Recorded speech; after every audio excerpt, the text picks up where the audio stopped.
No more zoos. It wasn't long ago that we exhibited deformed people, mentally ill people, and indigenous people in exhibitions such as circuses and zoos.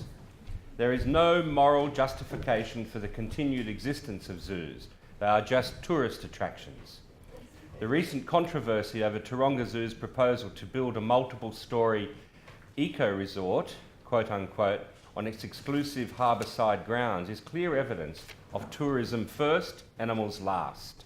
As noted by Mossman Council in their objection to the development application, quote, the planned $45 million resort appears incompatible with the primary aims of the zoo, which are animal display, research, breeding, and raising public awareness of species conservation, unquote.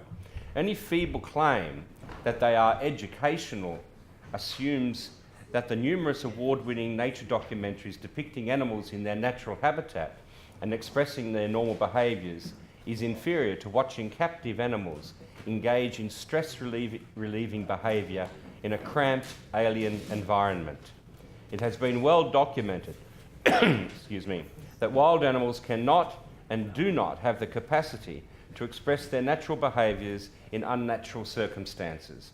Many zoo-confined animals exhibit stereotypic behaviours known as zoonosis.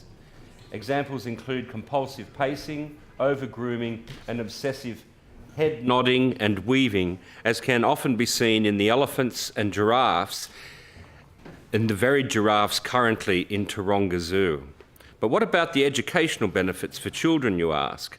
It is said that seeing animals in the flesh is the only way to stimulate their interest. Given the number of 7-year-olds obsessing about long extinct dinosaurs or preschoolers watching endless loops of Peppa Pig videos, I doubt that argument can be sustained. The trite observation that 21st century zoos have transitioned into conservation zones must be contested. While the larger zoos such as the Western Plains Zoo can reasonably accommodate specialised conservation programs, it's hardly the case with metropolitan zoos. The dirty secret of zoo breeding programs is that they regularly kill surplus animals or at best break up kinship groups in order to export family members to other zoos around the world. The proposed new Sydney Zoo, to be constructed in Western Sydney parklands, is a classic example of a zoo that is designed primarily as a simple exhibition for tourists, not for animal welfare or conservation. The promotional materials give the game away, spruiking the zoo's proximity to other tourist attractions such as Wet and Wild Water Park, the Eastern Creek Raceway and the International Equestrian Centre. So too does the fact that even at the tiny 16 hectares, up to 1/3 of the space will be devoted to car parks and visitors' entrance, no doubt well stocked with eye-catching merchandise and an inviting cafeteria. The zoo is planning on exhibiting up to 500 animals, including all glamorous and exotic attractions of rhinos, lions, tigers, cheetah, gorillas, giraffes and monkeys. The zoo's promotional video shows that predator and prey animals are confined in small enclosures and so closely located that they will be able to see, smell and hear each other.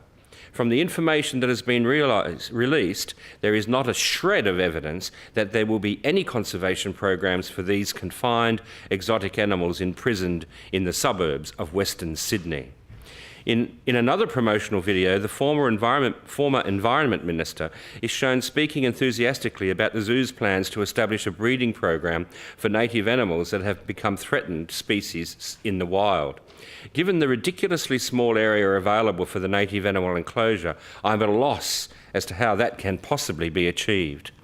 At the very least, we should be prohibiting the construction of new zoos, closing metropolitan zoos and moving any damaged animals into conservation programs to rural animal sanctuaries that can best mimic their natural environment.